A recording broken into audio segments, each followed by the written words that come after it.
राहुल गांधी खुद एक ऐसे राजनीतिक परिवार के हैं कि ज़माने तक इस देश पर राज किया है। लोग अनर्गल बयानबाजी करते हैं जिससे कई जगह सांप्रदायिक दुश्मनी पैदा हो जाती है, झगड़े होने पर उतार हो जाते हैं। तो इस तरह की बयानबाजी को रोकना होगा, चाहे धर्म स्थलों के नाम पर हो, धर्म के नाम पर हो। इस तरह के जो चीज़ें हैं और नेतागण या संत या मौलाना लोग इस तरह की बयानबाजी करते हैं, उस पर कहीं ना कहीं रोक लगाने की ज़रूरत है। अगर कोर्ट ये फैसला देती है कि उनके खिलाफ ये फैसला जो हुआ वो गलत था और उस आदेश को निरस्त करती है, तो निश्चित तौर पर फिर उनकी कंसिडरेशन होगा। Speaker will consider that order, और ये अगर वहाँ अप्लाई करेंगे, प्रार्थना पत्र देंगे, तो उस पर वो कंसीडर करेगा। अगर उनकी सदस्यता बहाल होती है तो निश्चित तौर पर उनका मकान भी उनको वापस मिलेगा, क्योंकि एमपी को रहने की सुविधा देना सरकार की जिम्मेदारी है, तो वो उनको मिलेगा। लेकिन वो जब ही मिलेगा जब वो एमपी पुनर्स्थापित होंगे बाय द कोर्ट ऑर्डर, और कहीं दोबारा चुनाव लड़कर जब तक वो एमपी नहीं होंगे तो उनको एज ए एमपी वो सुविधाएं नहीं मिल पाएंगी जो उनको मिलती रही हैं। क्योंकि वो एमपी नहीं है तो उनको उस मकान में रहने का ना तो नैतिक अधिकार है और ना ही रहना चाहिए। मैं स्वागत करता हूं कि उन्होंने मकान छोड़ दिया है, अच्छी बात है।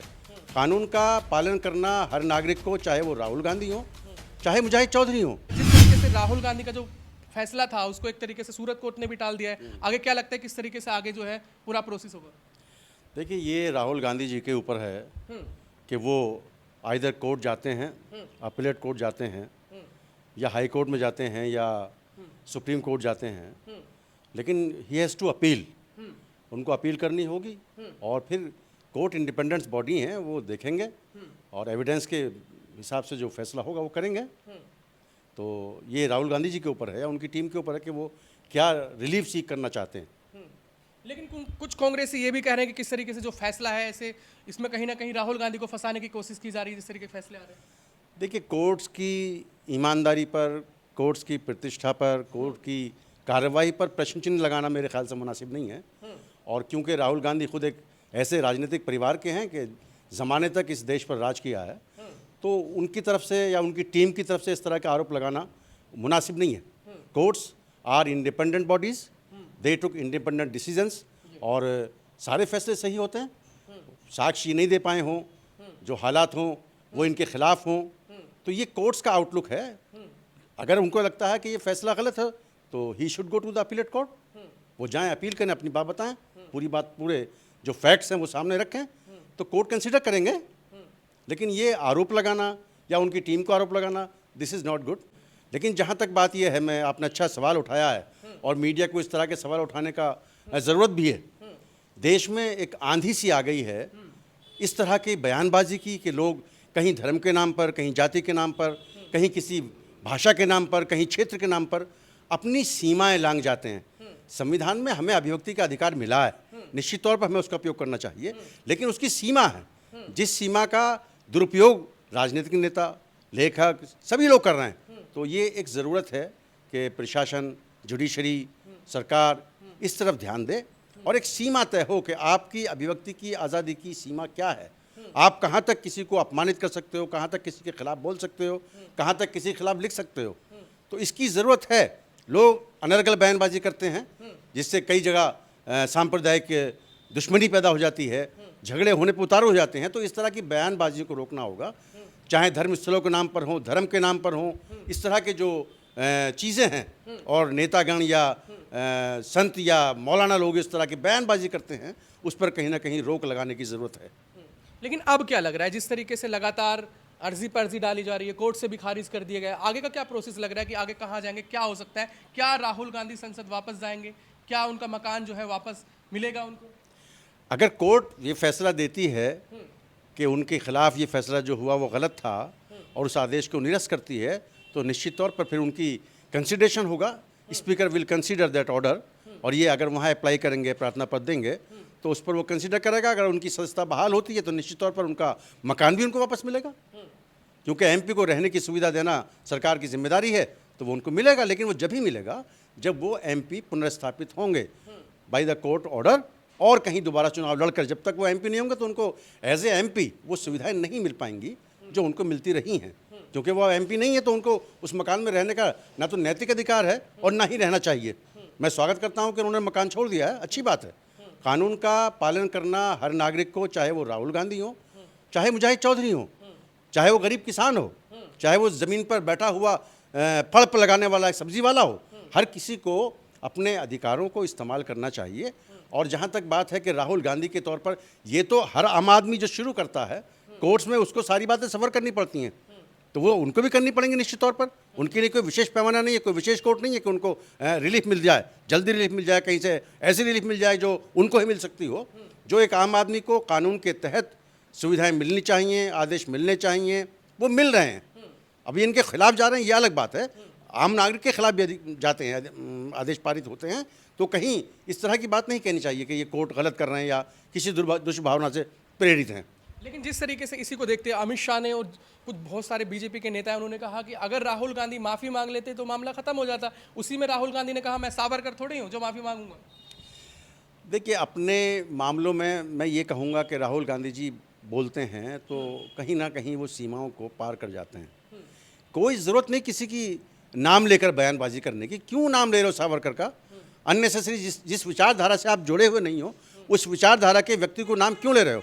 और होता क्या है, मैं बहुत कांग्रेसियों से ये कहना चाहता हूं कि आप लोग एक बयान देकर 1 महीने की, 1 साल की मेहनत को एक बयान में ख़त्म कर लेते हो। तो इस परिपाटी को ख़त्म करना चाहिए। जैसा मैंने पहले कहा कि बोलने के, देखिए, खाली राहुल गांधी क्या फैसला हो रहा है, उनके खिलाफ क्या हो रहा है, उन्होंने क्या कहा है, इसी पर लगा हुआ है पूरा देश। देश को इससे कोई फ़ायदा नहीं, देश की जनता को इससे कोई फ़ायदा नहीं। देश में बुनियादी ज़रूरतें क्या हैं, आप उन पर बात करिए। अडानी अंबानी आज हैं, कल टाटा बिरला थे, वो कांग्रेस के साथ थे और भी कांग्रेस के साथ रहे होंगे। तो सरकारें औद्योगिक घरानों का समर्थन करती रही हैं, पहले भी किया है, आज भी हो रहा है और आगे भी होगा। लेकिन किसी एक व्यक्ति विशेष के विरुद्ध अभियान चलाना, ये कहीं शोभा नहीं देता और इससे किसी पब्लिक को फ़ायदा नहीं हो रहा है और जनता को फ़ायदा नहीं हो रहा, तो इसलिए जनता की आवाज़ नहीं बन पा रहा है। आज कांग्रेस ख़त्म हो रही है, क्यों ख़त्म हो रही है, इस पर विचार होना चाहिए। कांग्रेस के नेता इस पर विचार करें कि आखिर कांग्रेस क्यों ख़त्म हो रही है। पूरे देश में राज करने वाली पार्टी, आज़ादी में एक अहम रोल अदा करने वाली पार्टी, आखिर जनता के दिलों से क्यों बाहर हो रही है, इस पर विचार करने की ज़रूरत है। आज कोई विधानसभा उत्तर प्रदेश में ऐसी नहीं है जहां 5000 वोट कांग्रेस के नाम पर मिल जाएं, इस पर सोचना चाहिए। आज भी नेताओं में वीआईपी कल्चर मौजूद है, वो आम आदमी से मिलने में दूरी है। क्या राहुल गांधी किसी आम आदमी से मिलते हैं? अभी भी नहीं मिलते हैं। क्या प्रियंका गांधी आम आदमी से मिलती हैं? नहीं मिलती हैं। तो ये जो दूरियां हैं, ये कम करनी चाहिए। भाजपा की आप बात करते हो, भाजपा के नेता और कार्यकर्ता में दूरी नहीं है, भाजपा के पदाधिकारियों में, सरकारों में और आम आदमी में दूरी नहीं है। हाँ, योजनाएं कांग्रेस ने भी काम किया जब वो कांग्रेस थी, लेकिन आज जो काम ज़मीन पर हो रहा है वो निश्चित तौर पर सराहनीय है। और सबका साथ, सबका विकास, सबका विश्वास जो कहते हैं, और मुझे तो लगता है कि ऐसा हो रहा है। किसी पॉलिसी में मुसलमान को अलग कर दिया गया हो, ऐसा नहीं है। किसी मुसलमान को, अभी अपराधीकरण की बात चल रही है, अपराध जो लोग करते थे, चाहे वो किसी भी धर्म के थे, किसी भी जाति के थे, अगर वो अपराध करते थे उनको सज़ा मिल रही है, कोर्ट सज़ा दे रहे हैं। तो ये सारी चीज़ें हैं। कोर्ट्स का रुख बदला है। मैं इस पर कोर्ट्स का भी आभार व्यक्त करना चाहूँगा कि एक ज़माना ये था कि अदालतों में मुजरिमों को सज़ाएं नहीं मिल पाती थीं और जिसके साथ जुल्म होता था वो घर पर रोकर बैठकर अपने जुल्म को ऐसे ही बर्दाश्त कर लिया करता था, क्योंकि सज़ाएं नहीं होती थी। आज कोर्ट्स ने रुख बदला है, सज़ाएं हो रही हैं, तो ये एक स्वागत। लेकिन वहीं कांग्रेस आरोप लगा रहा है कि कहीं ना कहीं जो कोर्ट है, सुप्रीम कोर्ट हो चाहे हाई कोर्ट हो, वो भी कहीं ना कहीं सत्ता के इशारों पे काम कर रहा है। नहीं, सुप्रीम कोर्ट के माने चीफ जस्टिस ने कई आदेश सरकार के खिलाफ पारित किए, आपने वो भी देखे होंगे, मीडिया हर चीज़ जानता है। तो जो सरकार के खिलाफ होने वाले केस हैं उसमें सरकार के खिलाफ आदेश होते हैं, जो सरकार के फेवर में होने वाले आदेश हैं वो सरकार के फेवर में होते हैं। ज़रूरत है, एक वकील होने के नाते मैं कहना चाहूँगा कि आपने अपने केस को किस तरह प्लीड किया है, आपने क्या एविडेंसेस प्रोड्यूस की हैं कोर्ट के सामने, क्या आप कोर्ट को ये बातें बताने में कामयाब रहे हो, तो निश्चित तौर पर कोर्ट उसके हक़ में फैसला देता है। कोर्ट्स का मेरा अपना मानना है, जो मैंने देखा है, 35 साल की मेरी लीगल सर्विस हो गई है, तो मैंने इसमें देखा कहीं कोर्ट्स एक आध किसी रेयर केस में हुआ हो तो मैं नहीं कह सकता, लेकिन ये कि अमूमन ऐसा नहीं होता। कोर्ट्स एविडेंसेस के आधार पर ही फैसला देते हैं, फैक्ट्स के आधार पर ही फैसला देते हैं और उस वकील ने किस तरह तैयारी करके उस केस को प्रोड्यूस किया है उसके हिसाब से फैसला देते हैं। लेकिन कांग्रेस तो यही कह रहा है बार बार कि इस तरह से आज तक इतिहास में पहले कभी 2 साल की सजा इतनी जल्दी नहीं हुई, संसद ही छीन लेना, फिर उसके बाद घर छीन लेना, इतनी जल्दी एक्शन लेना। नहीं नहीं, जल्दी कैसे नहीं हुई, अब तो 45 दिन में भी केसों का डिसीजन हो रहा है, स्वागत योग्य है। बच्चियों के साथ रेप होता है, उनको 40-40 दिन में, एक महीने में कोर्ट डिसाइड कर रहा है, तो ये अच्छी बात है। न्याय मिलना चाहिए, ऐसा नहीं है। चलिए, मेरा दूसरा सवाल यह है, जिस तरीके से सत्यपाल मलिक को लेकर विवाद चल रहा है, उन्होंने एक इंटरव्यू में खुलासा किया है कि जब वो गवर्नर थे उनको पुलवामा हमले के लिए रोका गया, बहुत सारे खुलासे किए, उसको आप किस तरह से देख रहे हैं? सतपाल मलिक जी वहाँ थे, राज्यपाल थे, तो उन्होंने ये आरोप उस वक्त क्यों नहीं लगाए, सवाल ये पैदा होता है। जी। अगर वो राज्यपाल थे और उनके खिलाफ कुछ गलत हो रहा था तो उनको जब ही ये बात कहनी चाहिए थी। उनके अधिकार क्षेत्र की बात थी, उनको रोकना चाहिए था, उन्होंने नहीं किया। अगर कोई भी व्यक्ति जिम्मेदारी छोड़ने के बाद उस पद के दौरान किए गए काम को सही और गलत ठहराने की कोशिश करता है तो मेरे ख्याल से वो जनता को गुमराह करने की कोशिश कर रहा है, जनता को गलत बताने की कोशिश कर रहा है। जो होना था आपने किया, अगर आप में हिम्मत थी, जो हिम्मत आज आप दिखाने की कोशिश कर रहे हो, जो हमदर्दी आप अपने समाज की या जनता की लेना चाहते हो, जो किसानों से अपने आप को जोड़कर पूरे देश में प्रचारित करना चाहते हो, तो आपको जब ही करना चाहिए था। वो कह रहे हैं कि मुझे दबाया गया उस वक्त। ऐसा कुछ नहीं, क्यों दबाया आपको? हालांकि मुझे नहीं कहना चाहिए, मेरा क्षेत्र नहीं है ये, लेकिन अगर कोई किसी पद पर बैठा हुआ व्यक्ति ये कहे कि मुझे उस दौरान दबाया गया, तो आज किसने उछाला? क्या आज किसी और के उछाले जाने से ही वो बयान दे रहे हैं? मैं वही कह रहा हूं कि देश को बयानों की ज़रूरत नहीं है, देश को नीतियों की ज़रूरत है, सिद्धांतों की ज़रूरत है, देश को आगे बढ़ने की ज़रूरत है, विकास की ज़रूरत है, देश को हिंदू मुस्लिम एकता की ज़रूरत है, देश को सभी सूत्रों में पिरोकर एक साथ चलने की ज़रूरत है। और इस तरह की बयानबाजियों से आपस में वैमनस्य बढ़ता है, कटुता बढ़ती है, दुश्मनी बढ़ती है, भाईचारा खराब होता है। तो मैं तो सभी नेताओं से, सभी राजनीतिक दलों के नेताओं से निवेदन करूंगा कि इस तरह की बयानबाजी ना करें, जिससे देश की रहने वाली जनता के बीच, देश में रहने वाले धर्मों के बीच, देश में रहने वाली जातियों के बीच आपस में दूरियां बढ़ती हों, आपस में दुश्मनी होती हो। इसे बंद करना होगा, इसे रोकना होगा। इकबाल ने बहुत पहले कहा है कि सारे जहां से अच्छा हिंदोस्तां हमारा, हम बुलबुलें हैं इसकी, ये गुलसिता हमारा, ये गुलसिता हमारा सबका है, हमें साथ में यहीं रहना है। और मैं एक बात के लिए और बधाई देना चाहूँगा अपने पूर्वजों को कि जो यहाँ हिंदुस्तान में रहे, हिंदुस्तान की खिदमत की, हिंदुस्तान में ही मर गए, इस मिट्टी में मिल गए, तो हम उनकी औलादें हैं।